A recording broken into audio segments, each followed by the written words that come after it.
Hola, ¿qué tal amigos? ¿Cómo están? Soy Juan Carlos Oliva y los estoy invitando a una nueva aventura, la entrevista con Juan Carlos Oliva. Y el día de hoy, mi padrino de este nuevo episodio periodístico es nada más ni menos y nada más y nada menos que el doctor Osvaldo Ríos, consultor, politólogo, maestro universitario, un hombre muy reconocido por sus opiniones políticas en San Luis Potosí.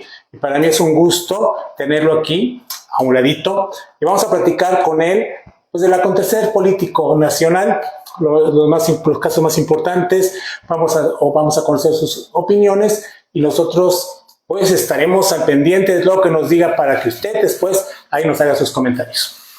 Pues estamos contigo, bienvenido, ¿cómo estás? Muy bien, muchísimas gracias, muy complacido de estar en este, digamos, momento canónico de una travesía más periodística de Juan Carlos Oliva. Es un hombre que tiene una trayectoria muy destacada en San Luis Potosí en los medios de comunicación, ejerciendo espacios de opinión pública destacados, relevantes, que hacen liderazgo de opinión. Y bueno, pues muy complacido, les decía, de estar en este espacio para hablar de estos temas que son tan apasionantes y que desde los griegos en la época clásica, incluso más atrás, pero hasta nuestro tiempo, nos ocupan, nos interesan, nos, digamos, trastocan y que tienen que ver con esta gran pasión que pulsa en muchos de nosotros, que es la política. Y encantado de hablar de eso, que es tan importante y que es tan trascendente en la vida de la ciudadanía. Exactamente, la política, yo creo que el ser humano no podría existir sin la política. Realmente es el eje central de muchas situaciones a nivel mundial, es la lámpara muchas veces de la guía de los pueblos, del trascender, del manejar a las masas de una manera acorde a los tiempos de buscar el beneficio colectivo. La política es por y muchos, todos como seres humanos, todos tenemos derecho, casi la obligación de involucrarnos en política, ¿sí? Pero qué mejor que tú para que nos hables al respecto de política. Y actualmente, pues desde que nos caes como ahora sí, como anillo al dedo, como dijera el clásico. El clásico, fue el primer informe de la presidenta Claudia Sheinbaum, y dijo varias situaciones, pues dio varios puntos, en su informe dio varias, ¿cómo te diré? Es que no quiero caer en... Bueno, dijo esto, para no meterme en Honduras, pues que los centros médicos en México ya tienen el 90%, los hospitales públicos ya tienen el 90% de la pues surtido de medicinas, y sale unos padres de familias de niños con cáncer y pues ya hacen un desmentido a nivel Facebook y en algunos noticieros. ¿Tú qué opinas al respecto de esto? Pues vamos a ir poco a poco tratando lo que trató la presidenta para que tú nos des tu opinión. Bueno, en el rubro de salud me parece que es importante hacer una distinción conceptual respecto de lo que es una política pública que se concentra en los derechos de bienestar, que en eso yo estaría muy de acuerdo. Por ejemplo, si este gobierno que se autodenomina de una cuarta transformación histórica pusiera el énfasis del gasto social en temas tan importantes como salud, educación, vivienda, alimentación, creo que nadie estaríamos en contra de que la mayor cantidad del gasto público se concentrara en adquirir medicamentos, quirófanos, pagarle a los médicos, a las enfermeras, reducir los tiempos de espera en las instituciones de salud pública, etc. Lamentablemente no es así. La realidad es que el gasto social concentra la mayor cantidad del presupuesto público del país, pero este gasto social es transferencia económica directa a una población que, si bien es cierto que no le cae mal recibir una beca o un apoyo económico cada 2 meses, la realidad es que creo que en el largo plazo sería más sostenible un gasto social en la perspectiva de formación de derechos sociales. Es decir, si en realidad este dinero se invirtiera en una salud realmente universal para todas y todos los mexicanos y que incluyera la cobertura de todas las enfermedades y la proveeduría de todos los medicamentos, estoy seguro que todo mundo reconocería y celebraría este logro histórico de una presidencia que concentrara la política de salud en la prestación de servicios de calidad. Lamentablemente esto no es así, como dijo la presidenta, Y lo que prevalece en todos los hospitales públicos de México es la carencia de medicamentos, específicamente en aquellos que tienen la posibilidad de combatir enfermedades crónicas y de alto impacto como el cáncer, como el SIDA y otras más que son de tratamiento más clínico ordinario como la diabetes, la hipertensión, las hemodiálisis, etcétera, y donde a veces se carece del instrumental técnico para llevarlas a cabo. Y hemos visto muchas veces protestas de médicos y enfermeras a los que no se les pagan los sueldos a los que tienen derecho. Creo que esta realidad, por más que se haga propaganda en el discurso oficial, pues todos los días aparece, irrumpe, y no estoy de acuerdo tampoco que se crea que quienes expresan una inconformidad porque no tienen medicamentos o no tienen atención médica estén movidos por una agenda política de golpeteo o sean francamente golpistas. Yo creo que son ciudadanas y ciudadanos que tienen la ingente tragedia de tener enfermos. La necesidad de necesitar atención, exactamente.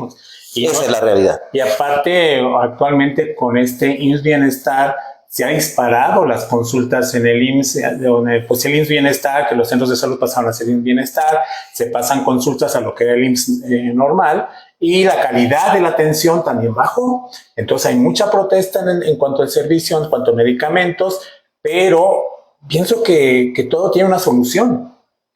Con ganas tiene que tener pues una planeación, y aquí tal parece que no hay planeación ni hay intención más que un discurso triunfalista de que se está cumpliendo con todo lo que se dice pues en las mañanas, o lo que se promete pues ahora sí a boca de jarro en alguna mañanera, en alguna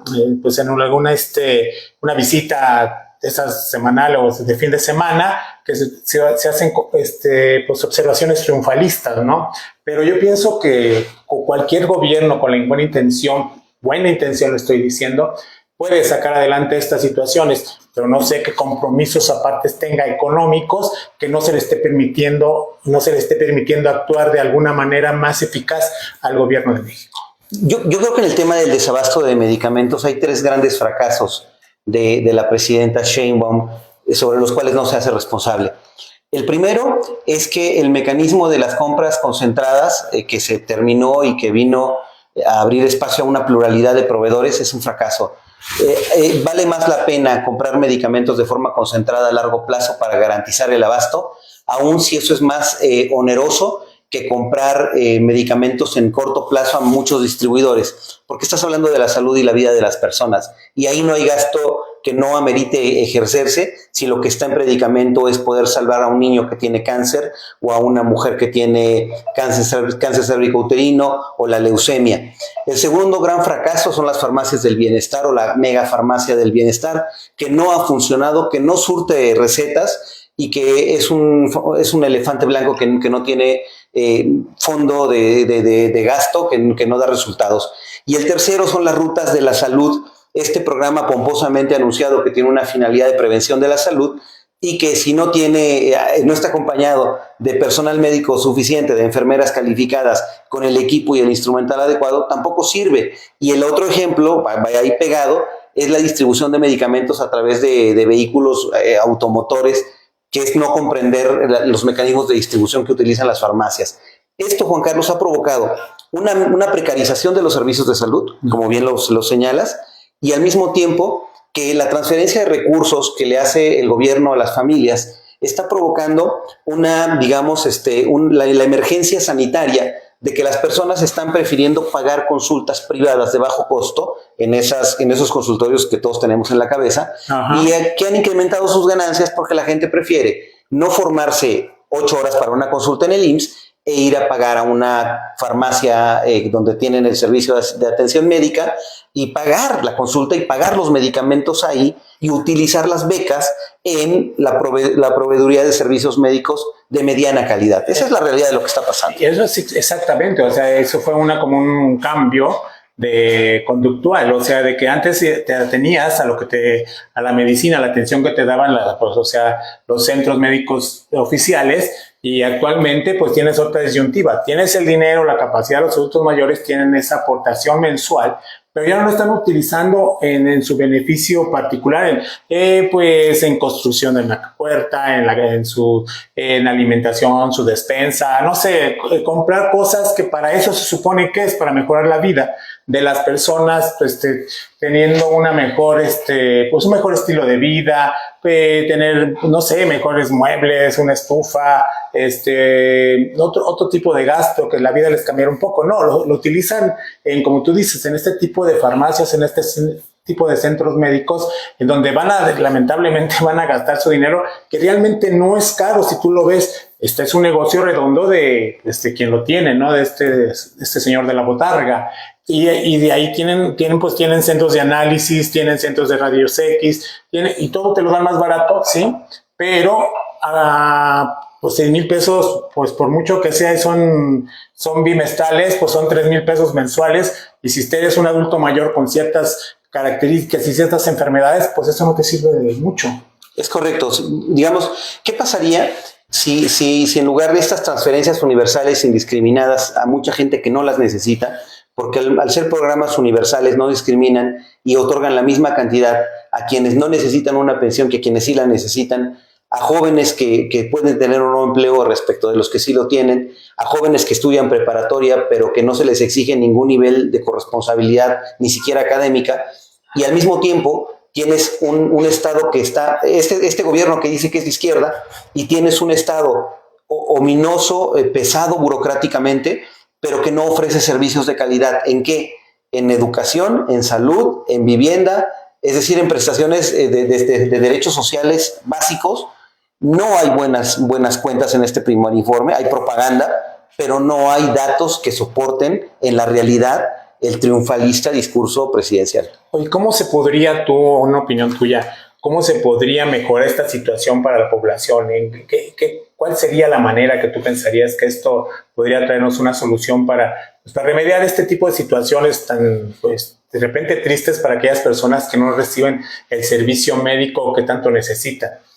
Que estamos en una lógica como de piedra de Sísifo, ¿no? O sea, yo sí estoy de acuerdo en que la gente votó por un cambio, pero el cambio tiene que ser positivo, no un cambio destructivo. Hay cosas que sí funcionaban. El IMSS tenía unos retos importantes por delante en materia de cobertura y en materia de niveles de atención, pero lo que llegaron a hacer con el tema de IMSS Bienestar, que luego fracasó y lo disolvieron, y ahora regresaron sin decirlo al antiguo esquema, es que tendría que este gobierno admitir que no todo lo que se hacía estaba mal. Por ejemplo, los programas sociales que implicaban corresponsabilidad, segmentación y focalización, que tuvieron buenos resultados en el combate a la pobreza y en la universalización de derechos sociales, es un esquema que funcionaba. Y esto que están haciendo de desmantelar instituciones y destruir instituciones no está trayendo buenos resultados. Y en materia de salud lo vemos, pero también lo vemos en materia de seguridad, también lo vemos en materia económica, en materia de emprendimiento. Creo que hay poca capacidad de autocrítica porque hay un discurso hiperideologizado que cree que todo lo que estaba en el país atrás estaba mal y que México se funda a partir de 2018. Y esto es un error sobre el cual no quieren rectificar, no quieren hacer un ejercicio de autoanálisis y prefieren el autoelogio, lo cual pareciera que deja a este país con pocas posibilidades, porque si te atreves a cuestionar, entonces lo haces desde un sesgo político que no vale la pena ser tomado en cuenta y nada cambia. O sea, y te empiezas a desacreditar, te empiezan a decir que pues tu opinión no sombra, y todo se encadena a que tú apoyas a la oposición, y aquí ya satanizaron a la oposición, cuando la oposición en cualquier país democrático es un elemento infaltable. Fundamental de la democracia. Fundamental de las democracias. O sea, si no hay oposición, vivimos en una autocracia, ¿sí? En una sola manera no sé, de gobernar. O sea, aquí no valen las opiniones. Si tú opinas, volveremos a México de los 80s, de los 70s, donde pues hasta tenías que platicar en secreto, te decían tus padres, no podías platicar en un café de política como actualmente todavía se puede. Cállate, porque eso no se platica en política. No dejaban que sus hijos se metieran a política por el riesgo que que se corría en aquel tiempo, ¿no? Ser político era pues sinónimo de, no sé, ser como pues alguien recio, alguien como un bandolero, un chico malo, vaya. Sí. Eso es lo que se pasa y parece que para ese camino vamos. Esperemos que no, que estemos equivocados ahora con todo esto de la nueva Suprema Corte de Justicia de la Nación. Pues ahora sí, como dice la oposición, por sus sentencias los conoceremos y esperemos que no empiece una cacería de brujas.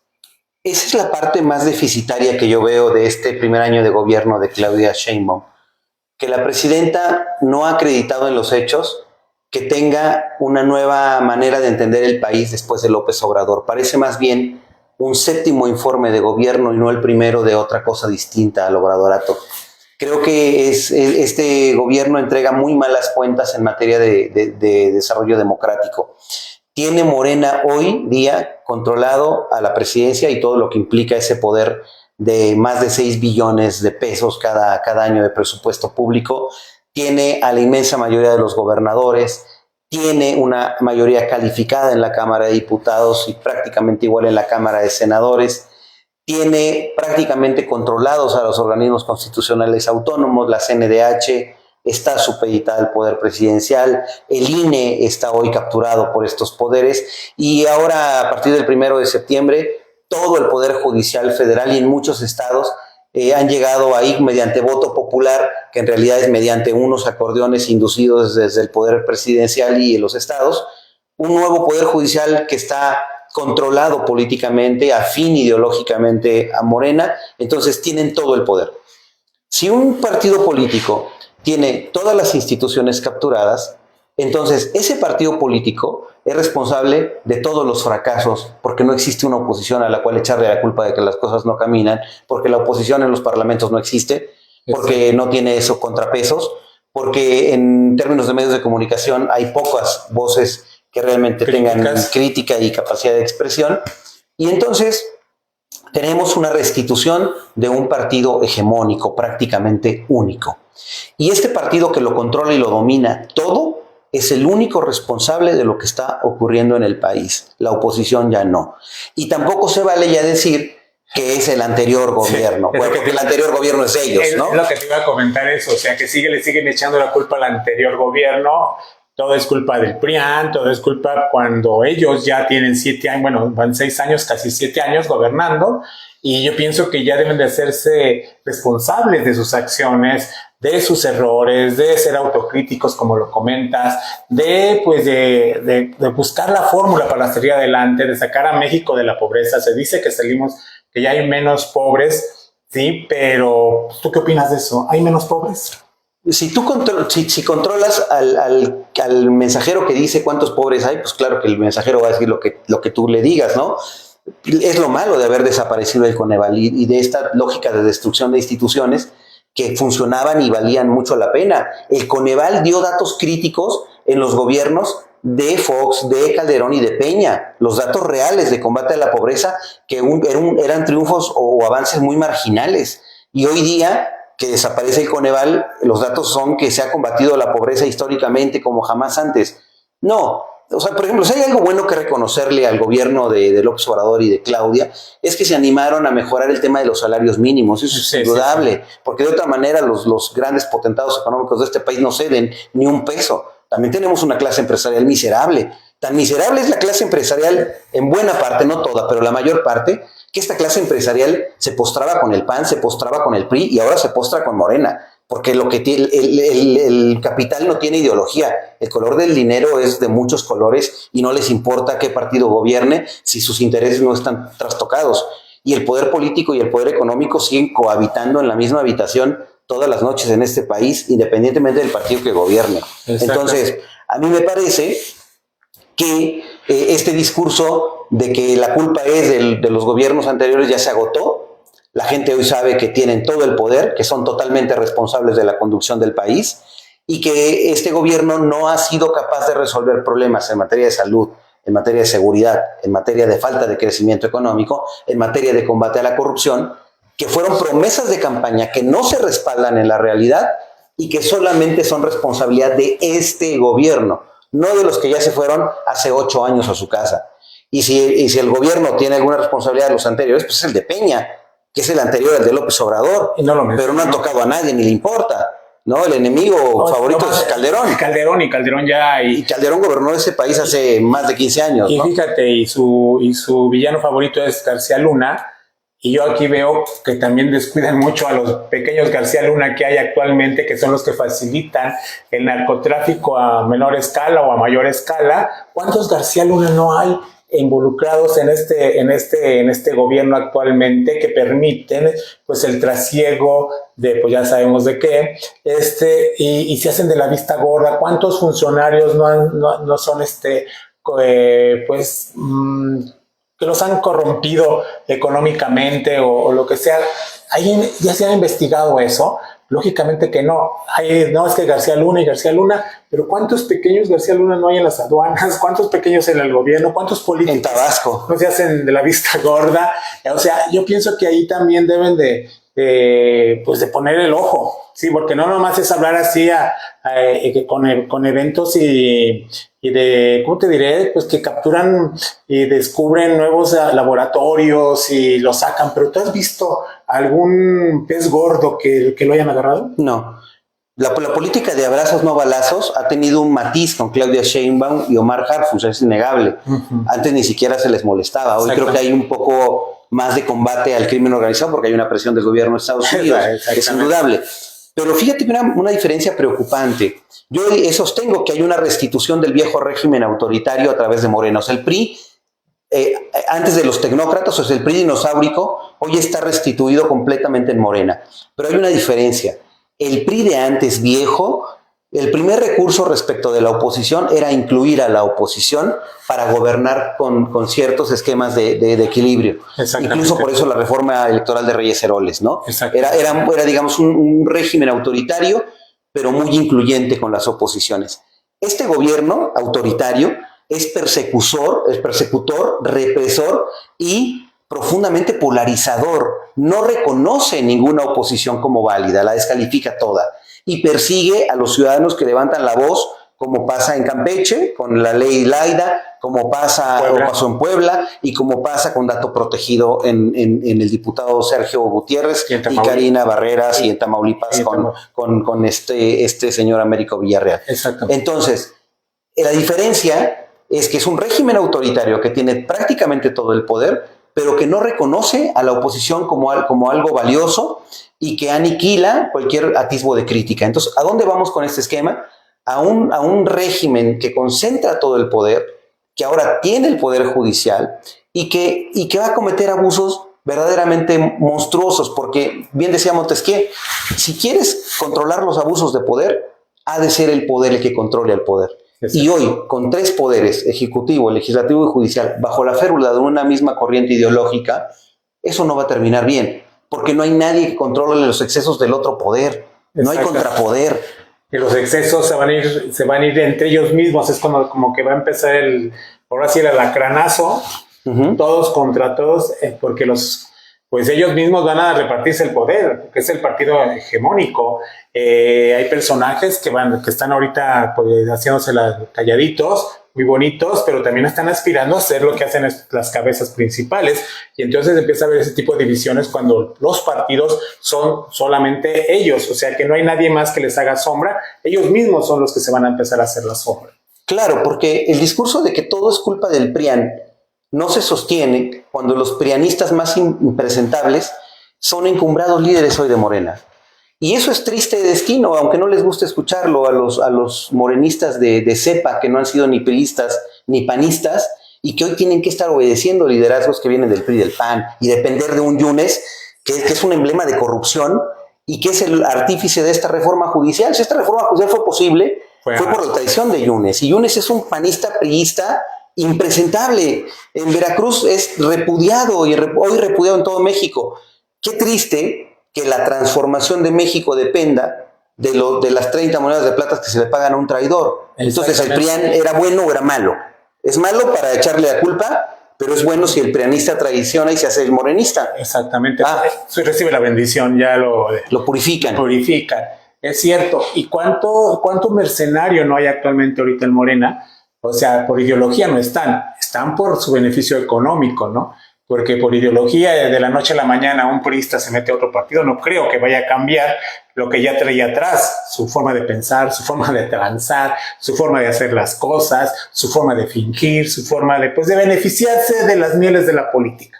Porque la política es noble, y más si no hay control, si no hay fiscalización, si se deja todo ahora sí a manos llenas, abierto, y si la prensa es la única que actualmente es la que está denunciando este tipo de atropellos o este tipo de situaciones, y a la cual también ya la quieren callar de una manera definitiva.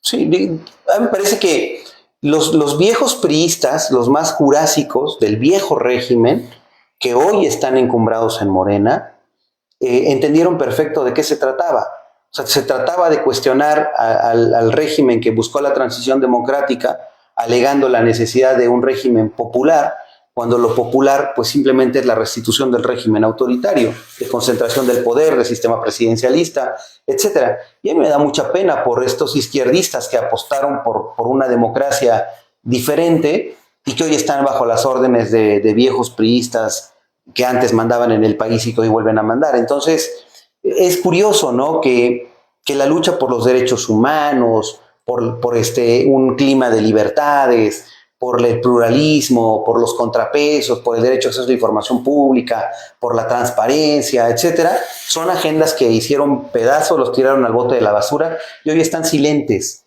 ahí callados, convalidando todo lo que toman, todas las decisiones que toman en escritorios donde ni siquiera se les toma en cuenta ni importa la militancia de izquierdas en este país. Entonces, yo creo que todo se pudrió, Juan Carlos, cuando el viejo régimen, el viejo PRI, se infiltró en la izquierda histórica de este país y la restituyó. Y ahí está el símbolo, ¿no? Simple cambio de color, utilizaron a muchísima gente a la cual le vendieron, pues ahora sí, frijolitos. Le dijeron, vamos a hacer un país diferente, donde vamos a estar todos vamos a ser tomados en cuenta, se va a acabar la pobreza. Y pues mucha gente creyó, mucha gente al principio, y todavía creo yo que hay morenos, gente fundadora, gente que creyó pues apoyó de manera indiscutible. Todavía hay funcionarios dentro del mismo partido que yo pienso que si realmente dijeran lo que piensan y actuaran como lo que realmente son, las cosas estarían pues dándole un giro a esta situación. Pero no, como que ya se adormecieron, se les hace fácil seguir lo que les dicen, lo que les mandan, no tienen opinión, simplemente votan, simplemente hacen las cosas y pues tanto peca el que mata la vaca con el que les tira la pata. Sí, pero de que hay gente buena, sí, pero realmente no hay gente, a veces pienso que no hay gente valiente que pueda, no sé, deslindarse un poquito de este tipo de situación, que a la larga la historia la va a calificar y no creo que la califique de ninguna manera excelente. No, porque digamos que yo creo que hay un dato que es innegable. La presidenta es muy popular. O sea, sí hay una cantidad importante de mexicanos que creen que está bien que la presidenta esté en el poder y regale dinero, aunque los rubros que dijimos de seguridad, salud, educación, etcétera, tengan muy malos indicadores. El problema es que el dinero que se regala desde el gobierno sí genera un mecanismo de condicionamiento y de clientela electoral en la ciudadanía, pero a la larga es insostenible. Porque no hay ningún país en el mundo que pueda, sin crecimiento económico, sin inversión, sin obras de infraestructura importantes, en beneficio de la propia dinámica económica de la sociedad, no del gobierno, que se mantenga. El dinero del gobierno no es del gobierno, es de las aportaciones de quienes trabajan, hacen empresa y son productivos en este país. Y pagan sus impuestos. En algún momento,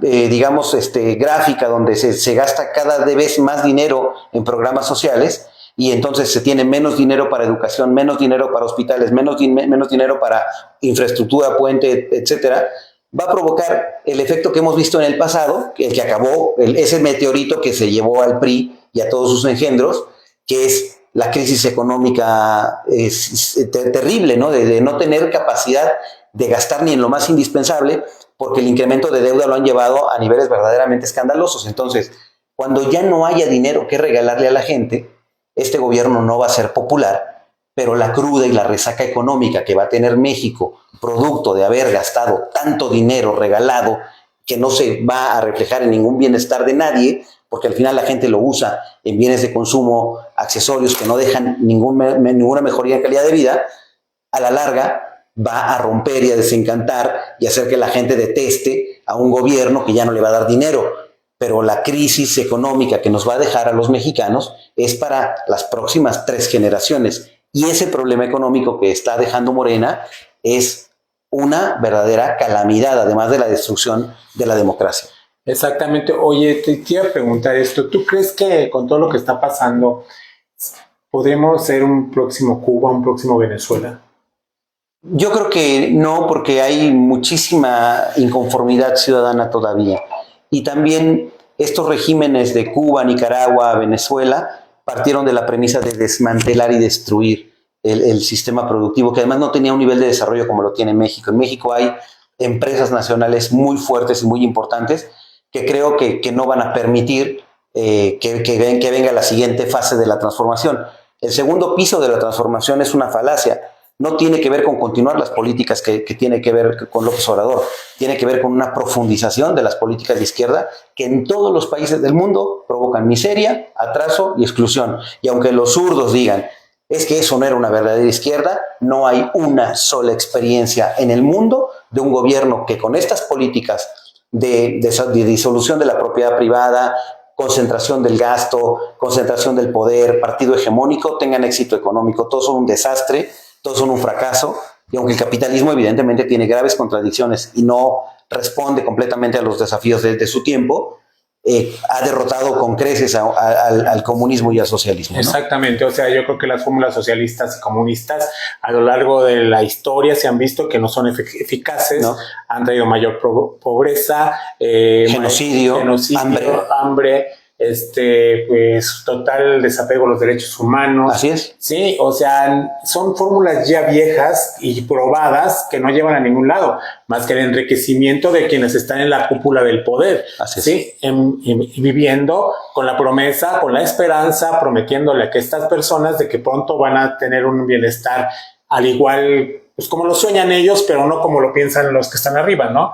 La gente puede pensar, no, con este gobierno vamos a salir adelante, ahorita son 6,000 pesos, mañana me van a dar 8,000 y ahora sí está regalando dinero, pero la gente que es la gente a la base, la que vota por esas personas, que es la que desgraciadamente la gente más pobre, a la que no tiene esa preparación ni ese pensamiento, ni no puede discernir entre, ellos piensan en comer, vayan al día, estar al día, no tienen esa capacidad de análisis, de decir, me conviene o no me conviene. Ellos dicen, bueno, me lo están dando y se alinean a pues son ahora sí cultivo de votos. Son totalmente personas que van a votar por el partido porque mientras les esté dando, pero al momento, como tú lo dijiste, al momento que empiece, que ya no haya inversiones por la manera en que se esté manejando la economía, porque las nuevas leyes no estén acorde a las reglas internacionales, que empiece a haber descalificaciones, que empiece a haber malos juicios en contra de empresarios y de empresas grandes que quieran invertir en México, pues lógicamente que ojalá que esto no pase, pero esto va a traer una contracción económica y como tú lo dijiste, pues ahí va a empezar vamos a desaparecer las becas de estudiantes, vamos a desaparecer aquello, y pues ahí va desapareciendo y el descontento social va a ser un boomerang. Yo pienso que ojalá esto no suceda, pero pues vamos a un descontento social muy grande. Sí, porque ya ha ocurrido, digamos que el costo país para llegar a ese punto donde las personas se desencantan de un gobierno que ya no les garantiza estos insumos de clientelismo electoral para que no dependan de buscar trabajo, tener un empleo, que haya inversiones, sino más bien de recibir un apoyo del gobierno, es terrible. O sea, México pierde cada año oportunidades importantes de insertarse en una economía global competitiva. Lo dijo la presidenta, ella tiene una expectativa de crecer arriba de un punto porcentual este año. El Banco de México ha sido muy claro, si bien nos va, 0.5, 0.6%. Son muy pocas. Y el Fondo Monetario Internacional dicen, ni siquiera vamos a crecer, ¿no? Exactamente, 0.1. 0.1, si bien nos va. Si bien nos va, o sea. Y en 0.0 de recesión es lo más probable. Y aparte nosotros tenemos nuestros propios datos, el gobierno, más bien nosotros no, el gobierno tiene sus propios datos, y es lo que él dice, lo que él anuncia, lo que él, pues su propaganda, su marketing político es eso, ser siempre austero, pero muy brillante, siempre decir que vamos muy bien, que somos muy capaces, que somos el México de las mil maravillas, cuando realmente pues sí hay una problemática que se tiene que solucionar. Claro, aunque este gobierno dijo que iba a combatir la corrupción, y ese es el gobierno donde vimos a los hermanos del presidente recibiendo sobres de dinero y no pasó nada. Ese es el gobierno que iba a combatir los privilegios y es donde vimos a un hombre como Gerardo Fernández Noroña que pasó de 2012, 2014 de vivir en un departamento rentado en una vecindad en cerca de Tepito a tener una residencia de 12 millones de pesos en Tepoztlán, y vemos a ministros que juraron en el calderonato imparcialidad judicial y hoy apoyaron una reforma judicial que destruyó, como Saldívar, etcétera. No profundizo más ejemplos, pero a Morena lo mata su incongruencia, ni siquiera lo mata la oposición que no existe, lo mata su propia incapacidad de cumplir con las promesas que hizo, y ni siquiera es coherente con la crítica que le hace el PRAN. Si el PRAN era tan malo en los privilegios, en la corrupción, en la opacidad, en etcétera, ¿por qué Morena no combate esos mismos flagelos cuando los cometen miembros distinguidos de su partido, ¿no? Exactamente, aparte es que yo creo que ganar dinero, viajar, tener eso, no es malo.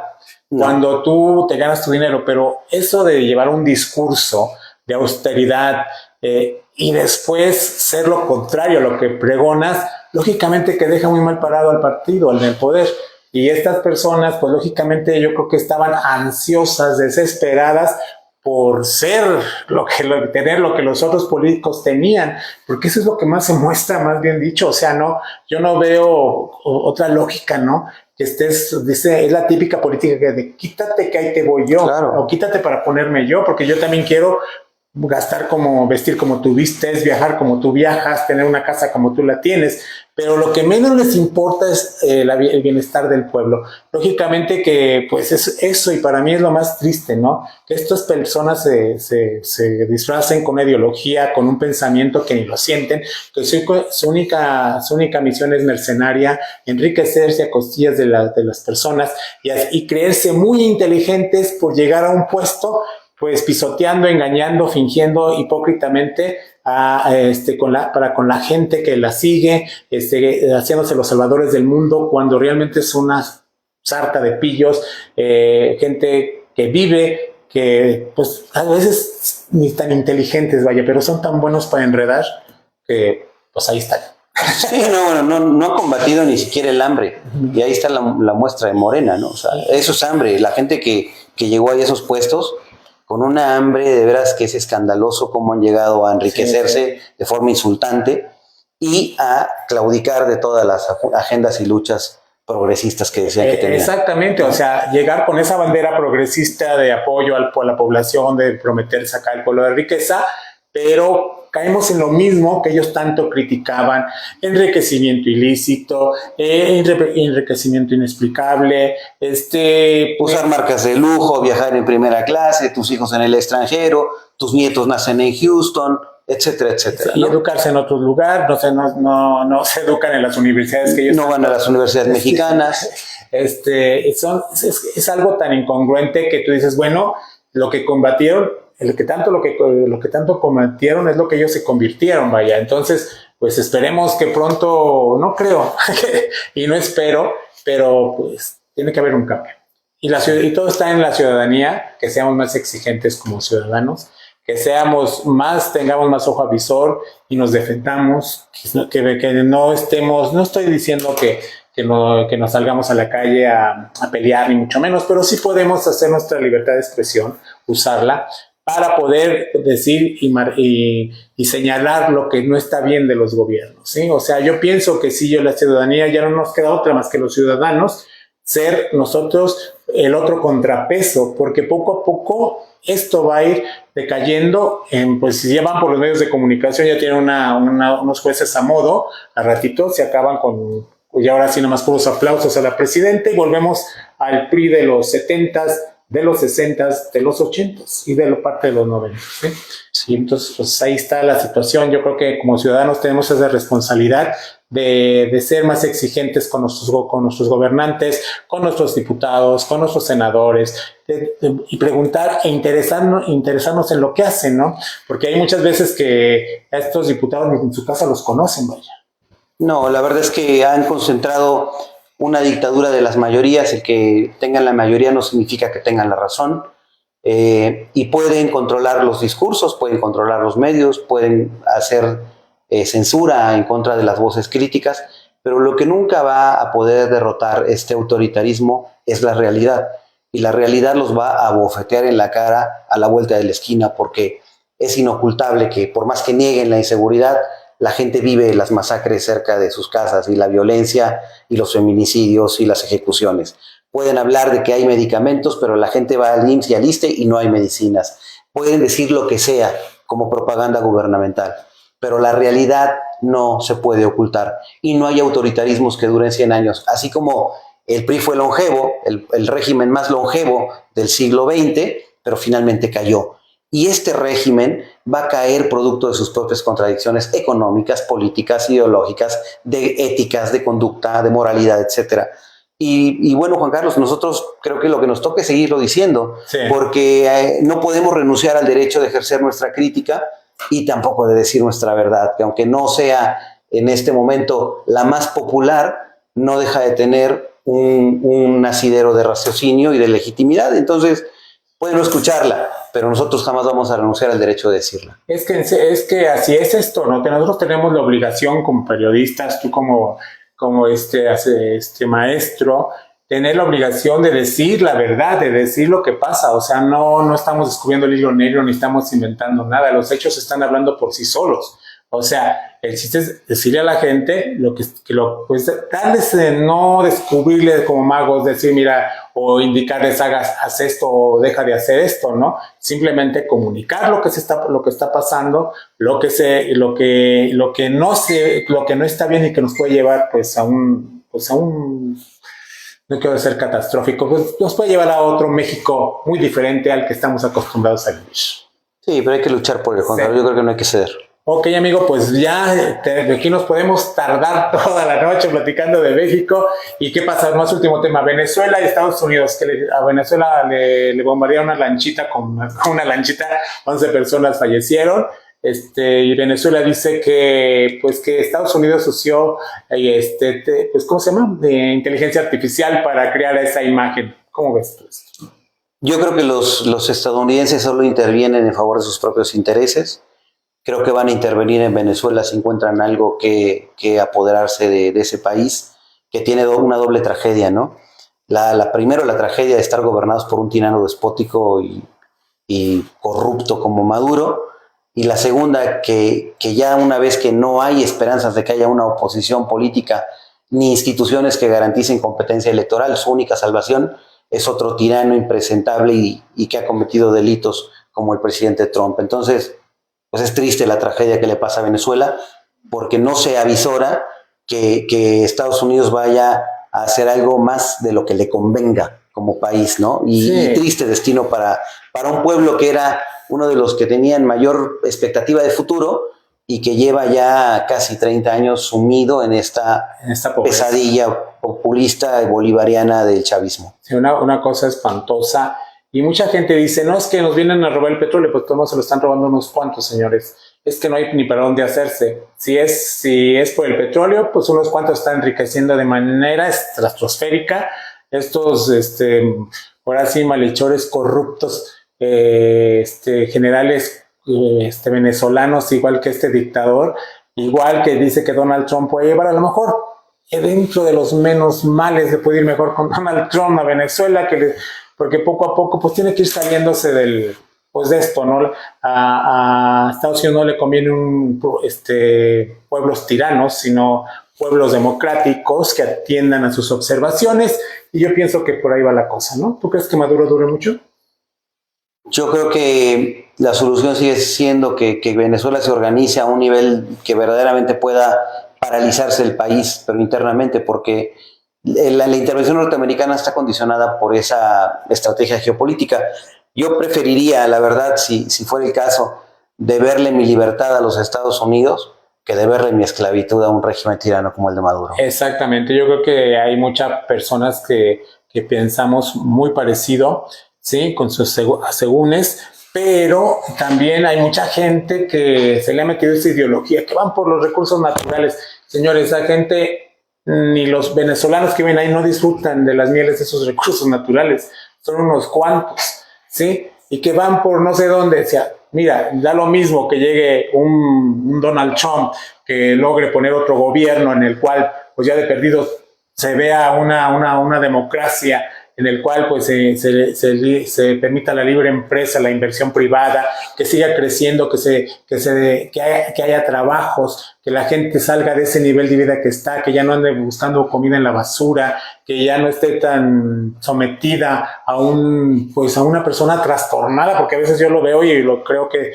es una persona que no está en sus cabales. Ni en la realidad. Ni en la realidad. Simplemente a mí, ¿sabes qué se imaginó? Que esos videos cuando Saddam Hussein decía, claro, aquel tenía uno de prensa, su asesor, que se maneja la prensa, decía, aquí están la guardia de Hussein, que son miles y miles de preparados. Cuando llegan a los Estados Unidos ya no encuentran nada. Ninguna resistencia. Porque era pura publicidad. Así es. Porque el pueblo que dice que está marchando, esa gente lo que hace es porque va, porque la obligan, le prometen. Pero ella, cuando vean los cocolazos, los primeros que van a correr son ellos. Claro, no se van a exponer porque no saben ni disparar un rifle. Sí, no, lo que pasa en Venezuela es trágico porque pues apostaron por la destrucción de instituciones y la concentración de poder en una sola persona, que fue en una primera etapa Chávez, en otra segunda etapa Maduro, y pues pareciera que en México aún queda un poquito lejos, pero no tanto. Si nos hubieran dicho, Juan Carlos, que el Poder Judicial y la Corte iban a ser destruidos y que íbamos a tener 9 ministros electos popularmente y que el primer acto que iban a hacer era una limpia con saumerios en una ceremonia indígena invocando a Quetzalcóatl, nadie lo hubiera creído y ayer lo vimos. Y te hubieras burlado. Estás loco, ¿de cuál fumas? Y pasó. Y pasó. Es que en serio, tantas cosas que se dijeron al principio de esto, hay mucha gente que sí lo dijo. Y tú ya estás loco, eso no va a pasar. Y ya pasó. Y ya pasó. Y ya pasó, y ahí está. Esperemos, pues bueno, ahora sí, mi estimado Osvaldo Ríos, muchísimas gracias. Padrino de este primer programa, muchísimas gracias. Mucho éxito, Juan Carlos, que les vaya muy bien. Un placer estar en este espacio. Y nos vemos, recuerden que este programa lo grabamos en vivo para que usted posteriormente nos vea en todas nuestras plataformas, YouTube, Instagram, TikTok, en todas nuestras plataformas lo va a estar usted viendo a partir de este primer programa. Recuerde, todos sus comentarios son buenos. Muchísimas gracias en la entrevista con Juan Carlos Oliva, hoy Osvaldo Ríos. Muchísimas gracias, nos vemos la semana que entra en otra entrevista con Juan Carlos Oliva. Hasta la próxima, yo me voy. Hasta luego. Hasta luego.